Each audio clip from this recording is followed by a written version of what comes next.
Les amis, nous allons parler d'un ancien président, le président Sarkozy, qui, comme vous le savez, est en tôle. Voilà. Et on en avait déjà parlé, il subit des pressions. Et c'est là que j'interviens, moi aussi je subis des pressions. Je vous ai partagé dans l'onglet communauté, comme quoi...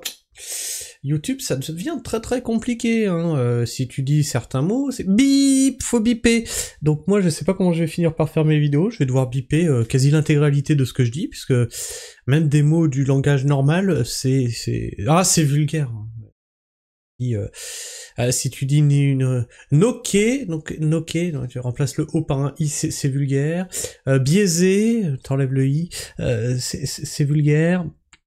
Caca, tu remplaces par le mot plus commun, c'est vulgaire.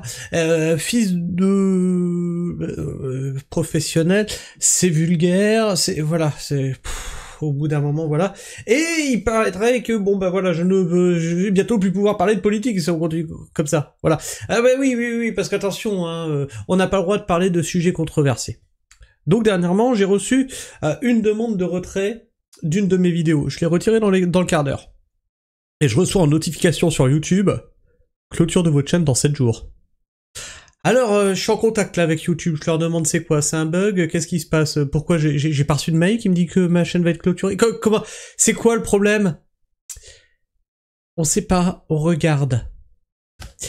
Donc vous avez dans la description la chaîne secondaire hein, pour vous abonner, allez voir sur le Discord aussi, où je pourrais peut-être communiquer par là. Sur Twitter aussi, abonnez-vous, je communiquerai aussi par ici. Et dans le pire des cas, si on me bloque tout, passez par Tipeee, faites un petit don, quelque chose, parce que là je pense que les prochains jours, ça va secouer sévère pour ma petite gueule. S'il faut, je passerai par la communication via Tipeee, si on me bloque pas de partout. Alors il y a un sujet actuellement, c'est le sujet de la première dame, on va éviter.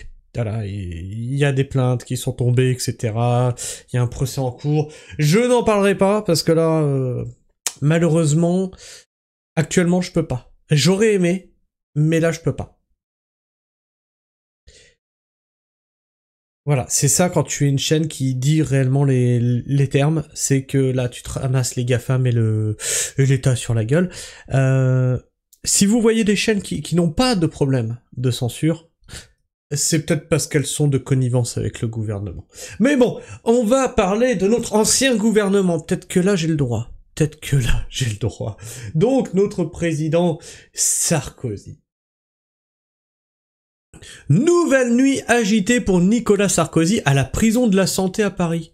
Oh, il en a eu une, il va en avoir deux. Oh, 2 jours d'insomnie, c'est intolérable, je ne peux pas dormir. Regardez, c'est d'une tristesse. Oh là là, mon Dieu. C'est ta politique, ça. Et toi, là, tu es en tôle, tu peux pas dormir. Ok, et par contre, quand c'était tes concitoyens qui subissaient les nuisances sonores, les nuisances civiles, l'insécurité, tout ça, tu disais qu'ils étaient quoi? Ah oui, racistes, oui, et intolérants, et islamophobes, et voilà. Mais dis donc, Sarko, t'es devenu vachement intolérant, raciste, islamophobe, toi aussi, dis donc. Hein? Malgré les gardes à vue de 3 détenus. Alors, tiens, alors ça, c'est pas mal.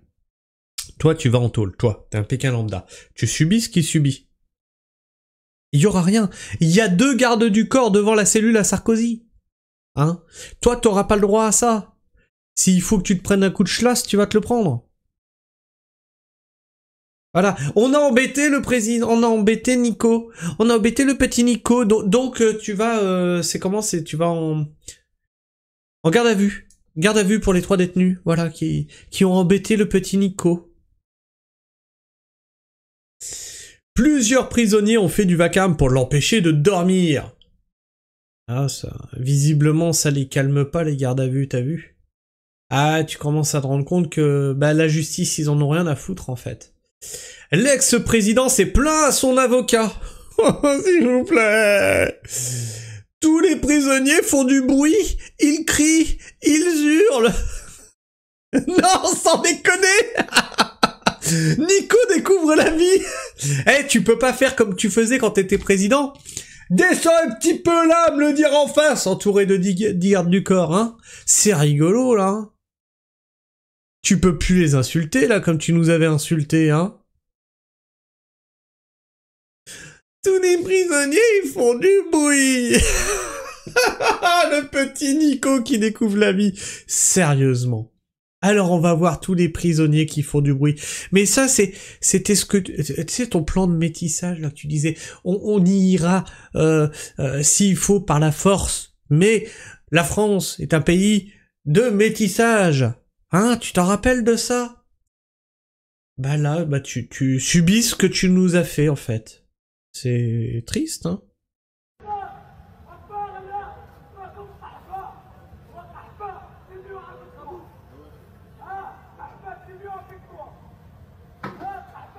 Là, ce bordel dans la cour. Regardez-moi ça, comment c'est crade.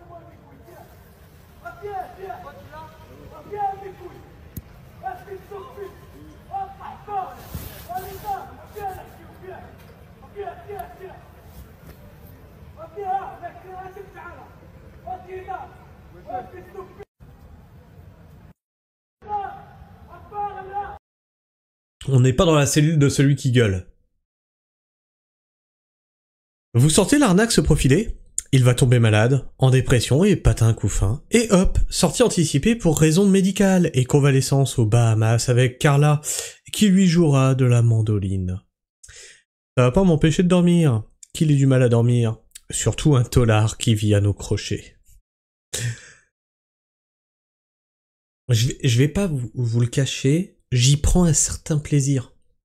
Qu'il goûte à ses décisions politiques. J'y connais rien en règle carcérale, mais les portables sont admis depuis quand? Ah, mais depuis qu'ils ont dit ah bon? Ah ben je vais enquêter là-dessus et depuis plus rien. 2. Compte tenu de la prise de vue, le mec est grillé. Il est bon pour la fouille, débile profond. Qui vous dit qu'il y est réellement et physiquement? Bah je pense que si, quand même, ils doivent l'apercevoir quand même, hein, ils doivent savoir qu'il est là et puis il a fait ouin ouin. Le pauvre dans son petit quartier sécurisé, il vit mieux que la majorité des Français ne s'en rend pas compte. Et ça aussi, c'est qu'il n'a même pas les mêmes conditions carcérales que le commun des mortels. Et il s'en rend pas compte. Quand il faisait rentrer tout ça à grande vague là c'était les sans-papiers à l'époque. Un grande vague de sans-papiers, et que ça dérangeait les gens, ils disaient oui, mais bon, les gens sont intolérants, les gens sont racistes, ah, c'est rigolo, mais tu t'en rends pas compte, en fait, parce que t'étais dans tes beaux quartiers, et là, tu es en prison, entouré de gardes du corps, tu en as 2 devant ta porte, hein.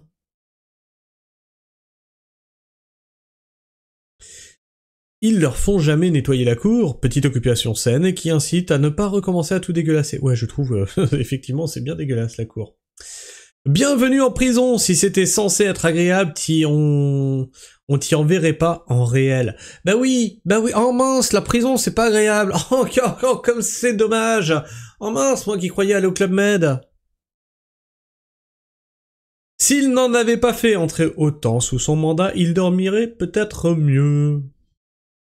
La cour, c'est un dépotoir, on se croirait en Afrique, qu'ils prennent les gros malins pour les envoyer ramasser.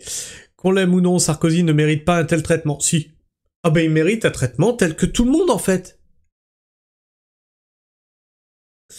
Ça va pour lire sans tes lunettes? Ça va, je lis bien.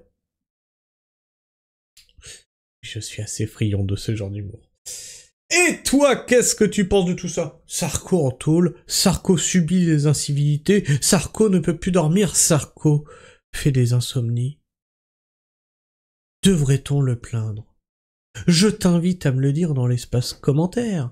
Partage-moi ton avis et ton opinion. Abonne-toi si tu es encore là en fin de vidéo. Et bien sûr, partage cette vidéo. Like-la, booste-la, en espérant que ma chienne ne soit pas supprimée, bien sûr. C'est en cours, on est en train de voir avec YouTube. Tous les soutiens sont les bienvenus. Sur ce, moi je vous fais la bise. Prenez soin du sol, bien entendu, et restez pragmatiques. Ciao.